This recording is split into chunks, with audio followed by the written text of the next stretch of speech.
Bismillahirrahmanirrahim. Pembahasan kita kali ini adalah cara untuk menentukan ma'tuf alaih.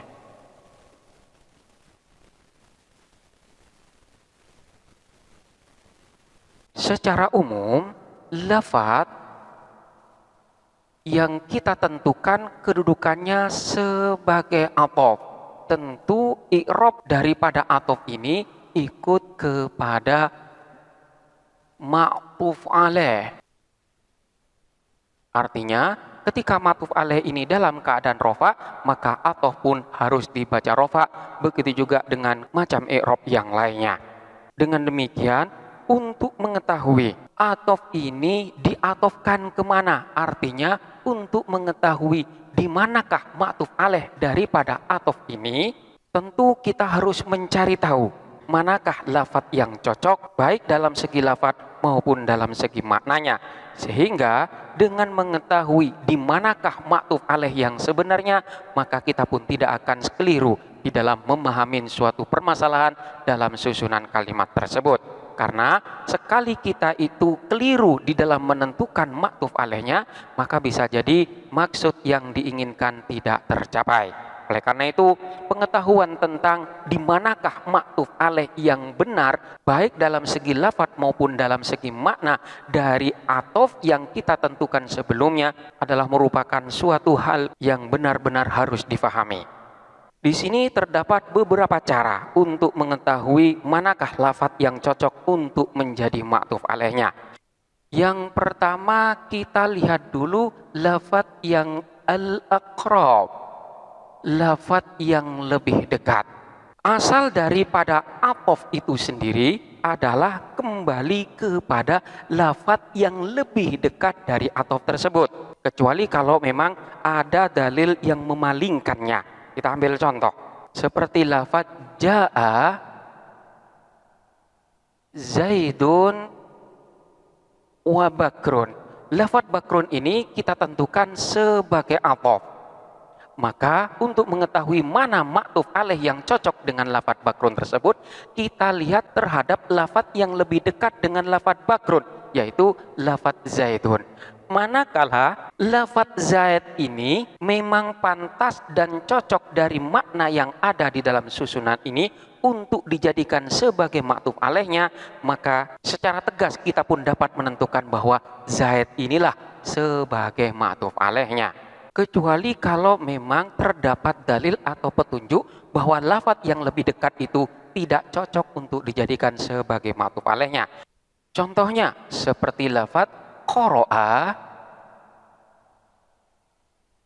Zaidun al-Qur'ana wa Bakar. Di sini terdapat lafadz yang kita yakinin sebagai athof dengan adanya wawu yang kita yakinin sebagai wawu athof. Maka ketika kita sudah menentukan bahwa ini adalah athofnya, lalu manakah lafadz yang cocok untuk dijadikan sebagai ma'tuf alaih? Kita lihat terlebih dahulu lafadz yang lebih dekat dengan lafadz Bakrun, yaitu lafadz Al-Quran. Kira-kira lafadz Al-Quran ini apakah pantas untuk dijadikan sebagai ma'tuf alaih dilihat dari segi makna dalam susunan ini? Qara'a membaca, Zaidun siapa Zaid, Al-Qur'ana kepada Al-Quran, wa Bikr dan Bakar. Manakala lafadz Bakar ini kita jadikan athof dari lafadz Al-Quran, jadi lafadz Al-Quran ini kita tentukan sebagai ma'tuf alaihnya, kira-kira cocok atau tidak? Manakala ini dijadikan sebagai athof kepada lafadz Al-Quran, maka pengertiannya bahwa Zaid itu membaca Al-Quran dan juga membaca kepada Bakar. Padahal Bakar ini adalah manusia yang tidak bisa untuk dibaca. Yang menjadi objek dari bacaan itu adalah lafadz Al-Quran. Oleh karena itu, apakah pantas Bakar diatofkan kepada lafadz Al-Quran? Tentu jawabannya tidak. Lalu, jikalau demikian, maka kita akan menentukan lafadz yang lebih dekat dengan lafadz Al-Quran ini, yaitu lafadz Zaid. Kira-kira lafadz Zaid ini pantas atau tidak, cocok atau tidak dijadikan sebagai ma'tuf alaih daripada lafadz Bakar. Qara'a Zaidun Al-Qur'ana wa Bakrun. Maka pengertiannya adalah bahwa Zaid dan Bakar itu membaca Al-Quran. Berarti yang membaca Al-Quran itu bukan hanya Zaid, melainkan juga Bakar. Maka dilihat dari makna di dalam susunan ini, menjadikan Zaid sebagai ma'tuf alaih daripada Bakar itu adalah pantas dan cocok sesuai dengan pengertian di dalam susunan ini. Oleh karena itu, lafadz Bakar ini nanti akan dibaca rofa sebab mengikuti kepada lafadz Zaid yang dalam keadaan rofa pula sebagai fa'ilnya. Jadi nanti akan dibaca qara'a Zaidun al-Qur'ana wa Bakrun. Ini adalah langkah yang pertama, yaitu melihat kepada al-aqrab, lafadz yang lebih dekat dengan atof tersebut.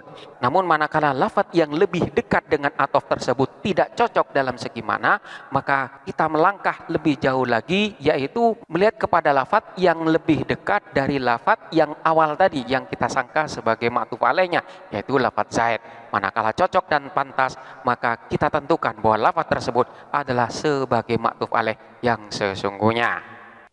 Kemudian langkah yang kedua, ini berlaku manakala kita membaca teks Arab yang sudah terdapat harakatnya, yaitu kita harus melihat terlebih dahulu manakah lafadz yang sama dalam segi i'rabnya. Artinya kita periksa terlebih dahulu, apakah lafadz yang berkedudukan sebagai atof itu di sana dalam keadaan rofa, dalam keadaan nasab, jer ataupun jazm. Manakala katakanlah di sini dalam keadaan jer, maka kita harus mencari kepada lafadz yang dalam keadaan jer pula. Manakala di sini terdapat beberapa lafadz yang memiliki kedudukan i'rab yang berbeda-beda, maka kita cari terlebih dahulu i'rab dari lafadz yang sama. Kita ambil contoh seperti lafadz marra Zaidun bi Khalidin wa Bakrin. Di sini lafadz Bakrin kita tentukan sebagai atofnya, karena memang kita yakinin bahwa terdapat huruf atof di sana, yaitu berupa waw atof. Di sini lafadz Bakrin i'rabnya dalam keadaan jer. Maka cara untuk mengetahui ma'tuf alaihnya adalah dengan melihat kepada keadaan i'rab dari lafadz yang terletak sebelumnya. Ini berlaku manakala teks Arab tersebut sudah terdapat harkat sebelumnya. Di sini terdapat dua kalimat isim yang sebenarnya sama-sama pantas untuk menjadi ma'tuf alaih, namun memiliki kedudukan i'rab yang berbeda. Lafadz Zaid ini memiliki kedudukan i'rab yaitu rofa karena posisinya sebagai fa'il dari lafadz marra, sementara lafadz Khalidin ini dalam keadaan jer sebab didahuluin oleh huruf jer. Tentu kita akan mengetahui ma'tuf alaih daripada lafadz Bakar ini dengan melihat keadaan i'rab yang sama, karena memang lafadz Bakar ini dalam keadaan jer, sementara lafadz yang terletak sebelumnya yang dalam keadaan jer itu adalah Khalid, maka kita pun dapat menentukan bahwa lafadz Khalid inilah yang nantinya menjadi ma'tuf alaih dari lafadz Bakar. Tidak mungkin kita menjadikan lafadz Zaidun ini sebagai ma'tuf alaih. Kenapa? Karena keadaan i'rabnya berbeda. Lafadz Zaid dalam keadaan rofa, sementara Bakar yang menjadi atof ini dalam keadaan jer.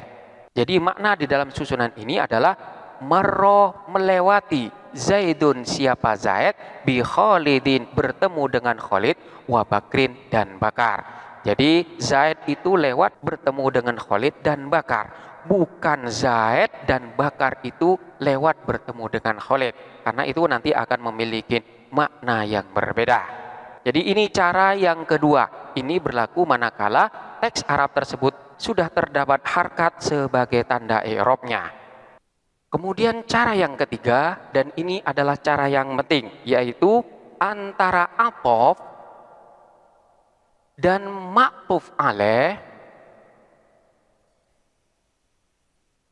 ini harus sama dan cocok dalam segi maknanya. Karena seringkali lafadz yang dekat dengan atof itu ternyata tidak pantas untuk dijadikan sebagai ma'tuf alaih dalam segi makna. Maka dalam hal ini maknalah yang lebih menentukan mana yang lebih cocok untuk menjadi ma'tuf alaih. Dengan demikian, maka kita pun harus melihat kepada susunan kalimat yang ada. Contohnya, seperti ro'aitu Zaidan fiddari wa Umar. Di sini lafadz Umar kita tentukan sebagai athof. Selanjutnya kita tinggal mencari mana ma'tuf alaih yang cocok. Manakala kita melihat kepada lafadz yang lebih dekat dengan lafadz Umar, yaitu lafadz ad-dar, kira-kira secara makna cocok atau tidak? Di mana lafadz ad-dar di sini fungsinya adalah untuk menunjukkan tempat. Jadi aku melihat Zaid itu berada di rumah. Jadi keberadaan Zaid ketika aku lihat dia itu berada atau bertempat di rumah.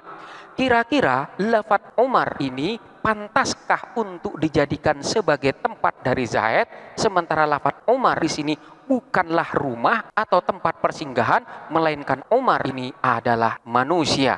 Dari sini tentu tidak cocok secara makna manakala lafadz Umar ini athof kepada lafadz ad-dar, sekalipun yang lebih dekat dengan Umar ini adalah lafadz ad-dar.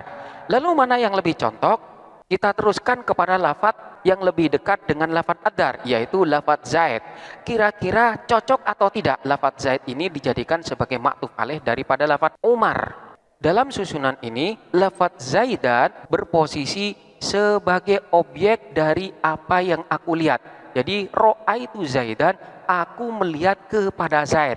Selanjutnya, untuk lafadz Umar, kira-kira pantaskah untuk kita jadikan sebagai objek pula? Berarti yang aku melihat itu bukan hanya Zaid, juga Umar. Manakala pantas, maka i'rab daripada lafadz Umar pun harus mengikuti i'rab daripada lafadz Zaid, yaitu harus sama-sama dalam keadaan nasab.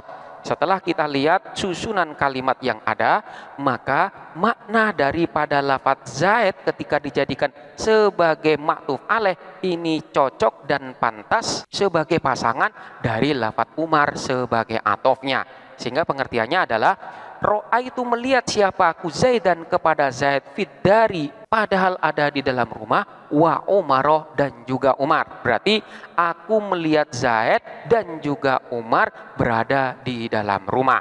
Jadi secara makna harus pantas dan cocok untuk dijadikan sebagai pasangan antara athof dan ma'tuf alaihnya.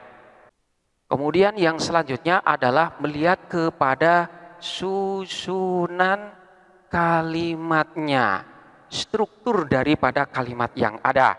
Kadang athof ini tidak hanya berupa satu kalimat saja, terkadang pula athof ini berupa jumlah. Dengan demikian, manakala athof ini berupa jumlah, maka ma'tuf alaihnya pun harus berupa jumlah juga. Contohnya seperti lafadz qoma Zaidun wa jalasa Amrun.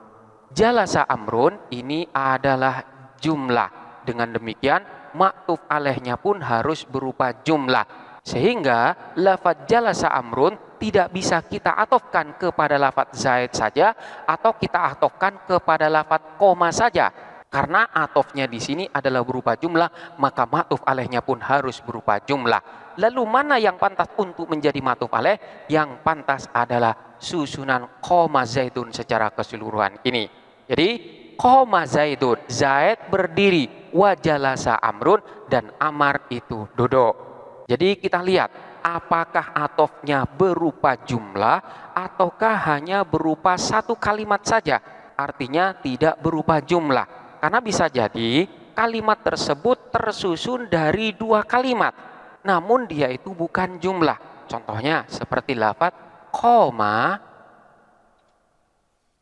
Zaidun wa Abdullahi. Abdullah ini adalah susunan kalimat, yaitu terdiri dari mudhof dan mudhof ilaih. Lafadz Abdullah ini sekalipun terdiri dari dua kalimat, namun ini bukanlah jumlah. Karena jumlah yang dimaksud di sini adalah jumlah ismiyah ataupun jumlah fi'liyah. Sementara tarkib idhofi, susunan mudhof dan mudhof ilaih tidak termasuk jumlah. Dengan demikian, Abdullah ini dianggap sebagai kalimat yang bukan jumlah. Maka manakala Abdullah ini dianggap sebagai atof, maka kita cari ma'tuf alaih yang tidak berupa jumlah, yang dalam hal ini adalah berupa lafadz zaid.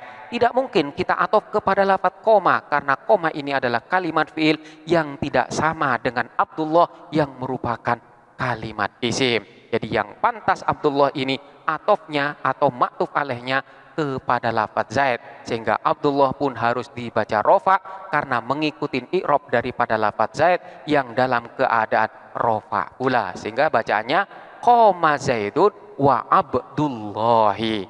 Jadi cara yang keempat ini adalah melihat kepada keadaan susunan kalimatnya.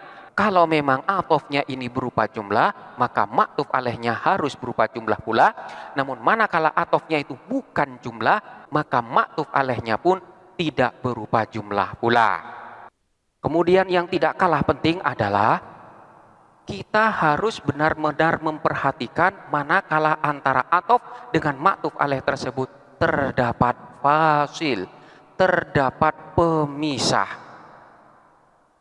Apalagi pemisahnya ini berupa kalimat yang panjang. Karena ketika terjadi pemisah yang panjang, maka di sana bisa jadi terdapat dua kemungkinan. Kita ambil contoh seperti lafadz a'jabani Zaidun fiddari inda sadiqihi waqtal masai wa Umar. Di sini terdapat lafadz Umar yang kita yakinin kedudukannya sebagai atof. Tinggal bagaimana kita menentukan mana ma'tuf alaih yang pantas bagi lafadz Umar. Manakala di sini terdapat lafadz yang menjadi pemisah dan pemisahnya itu panjang, maka bisa jadi di sini terdapat beberapa macam kemungkinan, di mana kemungkinan-kemungkinan yang ada itu bisa saja pantas untuk menjadi ma'tuf alaih daripada lafadz Umar. Dalam susunan ini kemungkinannya ada dua.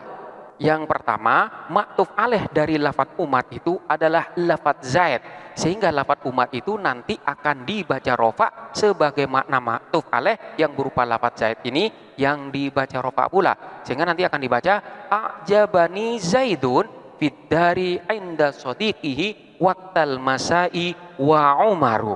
A'jaba membuat kagum ni kepadaku, Zaidun siapa Zaid, fiddari padahal ada di dalam rumah, inda sadiqihi di sisi temannya, waqtal masai di waktu sore, wa Umaru dan Umar. Pengertiannya adalah Zaid dan Umar itu membuatku kagum, di mana Zaid dan Umar itu keduanya berada di dalam rumah di sisi temannya pada waktu sore. Ini adalah kemungkinan yang pertama.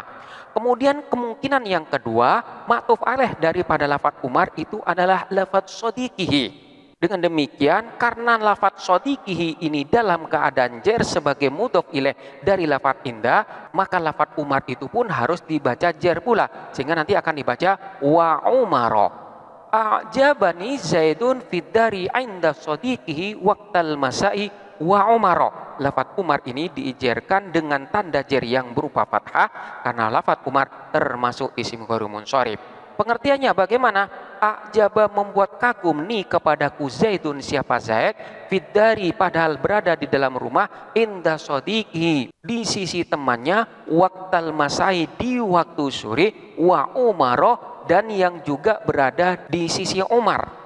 Jadi Zaid yang berada di dalam rumah, yang berada di sisi temannya dan juga Umar di waktu sore itu membuatku kagum. Dan semua itu bisa dianggap benar karena keduanya juga pantas baik dalam segi lafadz maupun dalam segi makna. Dengan demikian kita harus melihat manakah yang paling dikehendakin dari makna yang ada. Apakah ma'tuf alaihnya itu adalah Zaid ataukah lafadz sadiqihi? Maka yang dapat menentukan itu adalah siyaqul kalam, susunan kalimat yang ada. Bisa jadi petunjuknya itu adalah lafadz yang terletak sebelum susunan yang ada ini atau setelah susunan yang ada ini. Dari sana kita pun dapat menentukan kira-kira yang dimaksudkan sebagai ma'tuf alaih itu lafadz yang mana. Zaid ataukah shodiqihi. Jadi di sini manakala pemisahnya itu berupa kalimat yang panjang, maka kita harus perlu waspada dan perlu memperhatikan. Lihatlah petunjuk-petunjuk yang ada, baik pada kalimat yang terletak sebelumnya ataupun kalimat yang terletak setelahnya. Kemudian yang keenam adalah kita perhatikan terhadap niat adanya pengulangan. Terkadang di dalam athof itu terdapat lafadz yang ditakdir, di mana lafadz yang ditakdir itu merupakan amil daripada athof tersebut. Contohnya seperti lafadz marortu bi Zaidin wa Amrin.